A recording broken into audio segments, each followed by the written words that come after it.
Yes, alright. Mulamusizaako nnyo mukwano gwange era gy'osinza obanga otuwuliriza webale kwekumira ku mayingo gano aga Yogi Update TV. Oli muwuliriza mulungi nnyo yonna gy'osinzidde okuba ng'otuwuliriza. General Ojok ow'eggwanga erya South Sudan ow'amagye ga South Sudanese People Defence Force akoze ekibadde tekikkirizika. Kino era okuva eyakirangiridde kikyawuniikiriza eggwanga ng'erya South Sudan eritabaddeemu nkola ng'eno era bagamba nti enkola eya demokrasiya enaalabika etya mu ggwanga lyabwe. Jjukira nti enkola eno egenza okujjawo nga General Mwami Yoweri Kaguta Museveni yakajje akyale mu ggwanga erya South Sudan. Bino byonna bye baateeseganya teryamanyi, wabula twalabako nga Riek Machar agenda maaso n'okulabula bakabinenti be ng'abagamba nti nno ezo zonna meeting eziri unauthorized nga nze sizimanyiiko temukkirizibwa kubanga muzituula. Yali ageza kugamba ba cabinet members be nti entuulo ezo zitamanyikiddwa eziri unauthorized tezikkirizibwa gyendi, wabula newankubaddeyo byagendawo ebityo tugenza okulaba Mwami Yoweri Kaguta Museveni oluvannyuma lw'okubuubayo ekigere mu ggwanga erya South Sudan n'avaayo. General Ojok n'alangirira system empya mu ggwanga erya South Sudan ng'etteeka lyayisibwa nti teri muntu yenna akkirizibwa kutambula na mmundu na kisi kyonna kyonna weapon yonna yonna nga terina bipapula nga teriiko biwandiiko. Teyakoma okwo n'agenda mu maaso n'okuteekawo registration process, buli ayina ekisi agende mu maaso n'okuba nga akiregisitalinga ng'akiwandiisa sobole okumanyibwa gavumenti, saako n'okuwa authority okutambula n'ebisi. Bagambye koobe wa musirikale koobe mujaasi kakutanda otambule n'emmundu nga terina bipapula ojja kubanga okajjuutuka gwe mukwano gwange ali eyampuliriza. Kaakati registration zitandise okuba nga zigenda mu maaso process mu ggwanga erya South Sudan mu bbanga lye babawadde okubanga bamaze okuba nga baregisitalinga emmundu. Babagambye yonna yenna anaamenya ebiragiro oyo yenna yenna anaasukka ebbanga kajja kubanga kamujjuutuka.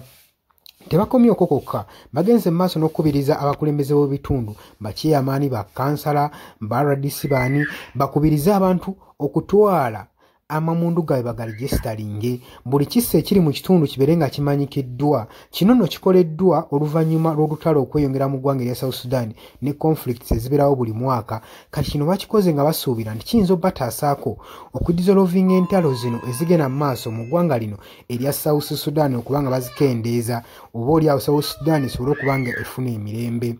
Teri amanyi bano kirowoozo gye baakijja, naye bangi batandise okujja ku social media nga bagamba kino ekirowoozo kya Mwami Yoweri Kaguta Museveni, engeri gyatugenda mu maaso n'okufugamu obumbula amawanga.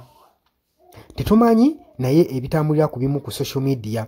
Kakati wenjogerera process mu ggwanga erya South Sudan zatandise dda okuba nga baregisitalinga amamundu agali mu batuuze agali mu bantu bagayiggisa bagabbisa kuge mundu kintu kya bulijjo mu ggwanga erya Sudan.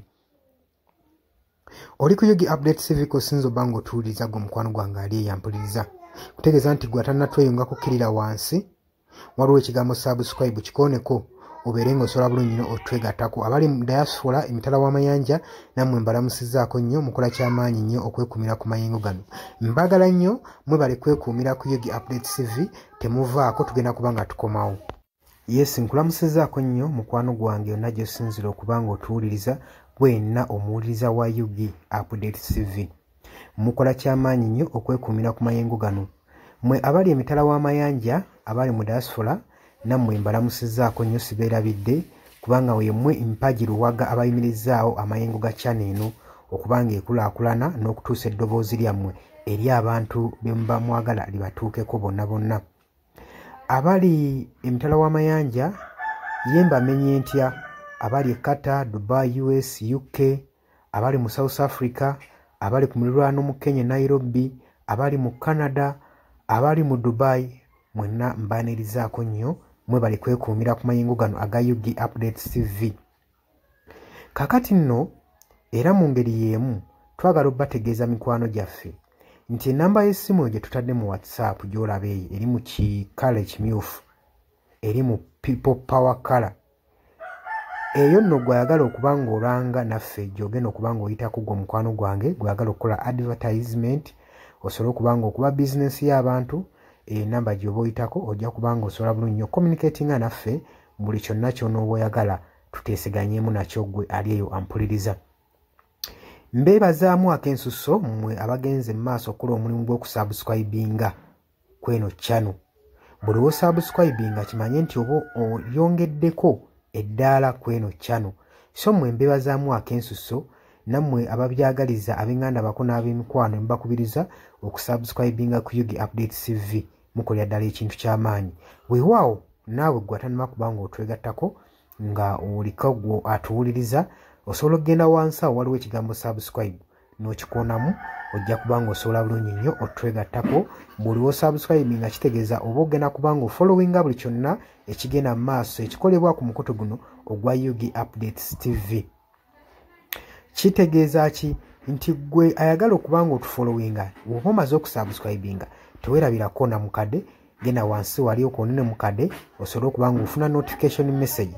Buli w'okoona mukadde wabeerawo ka notification message akajja akakulaga nti nno waliwo information erinkinze ku Yugi Updates TV gwe mukwano gwange ali eyo mpuliriza. Ng'era we mbebazizza ekyensuso nammwe abajja mu comment section mbebaza.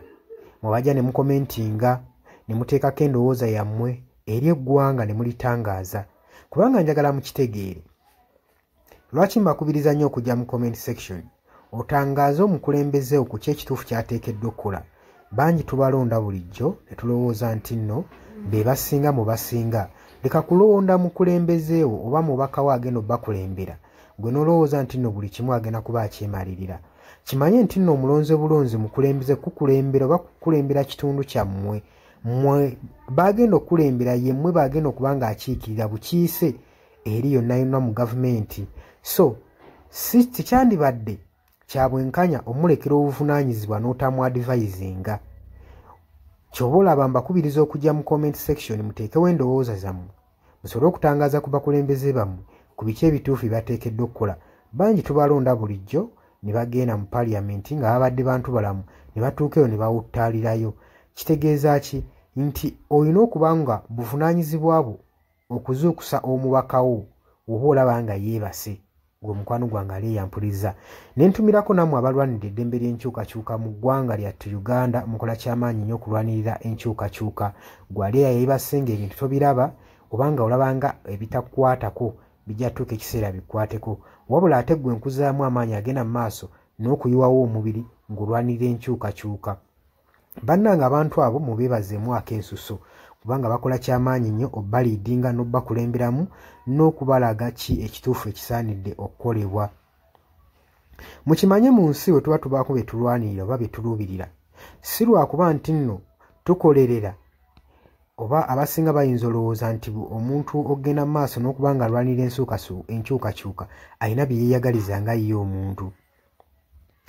Kino njagala okukibategeeza nti mu kulwana ebiseera ebisinga weewaawo tetufuna ekyo kye tuba twagala kye tuba tuluubirira. Naye okulwana tusuubira wano mu kulwana tuba n'essuubi nti tusobola okufuna ekyo ekitugwanira. Kati naawe mukwano gwange ali eyo alwanira enkyukakyuka, kino kankikutegeeze. Wandibanga nno oli eyo olwana nga tumanyiddwe ogenda kifunamu, weewaawo oyinza obutafuna ekyo ky'oyagala, naye osobola okufuna ekyo ky'ogwanira. So tulwana olw'enkyukakyuka nga tulwanirira okufuna ekyo kye tugwanira. Kati gwe mukwano gwange ky'ofuna kye kiggwanira eyo gy'oli. Wandibanga ky'oyagala okifuna naye kye kiggwanira. Bangi mugenda ne muwambatalira eyo mu bibiina by'obufuzi ne babafujjirira omusimbi. Yes, ssente ozifuna bazikuwa era obulamu bwo bweyagala, naye okakasa ekyo kye bakuwa kye bakufujjirira mu kabaasa kye kiggwanira. Ebiseera ebisinga ffe tetulwana olw'okuba nti nno twagala kufuna ebyo bye twetaaga.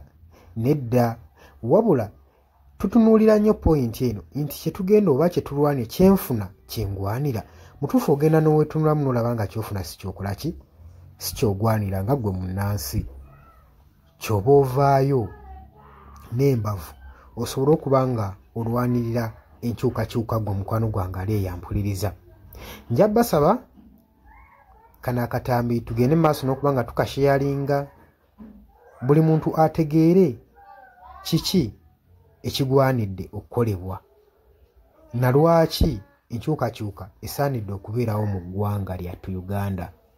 Si lwakuba nti oli bulungi kati, wabula wandibanga oli bulungi naye ekyo ky'ofuna ky'ogwanira. Ekyo kye kibuuzo. Era naawe osobola okujja mu comment section n'onteerawo endowooza yo nti gwalemesa enkyukakyuka ky'ofuna ky'olwanira. Muli ku Yugi Updates TV ku musinzi obanga mutuwuliriza mwebale kwekuumira ku mayengo gano. Ngenda maaso n'okukubiriza mmwe abatannatwegattako, kirira wansi waliwo ekigambo subscribe kikoonemu obeere ng'otweyungako.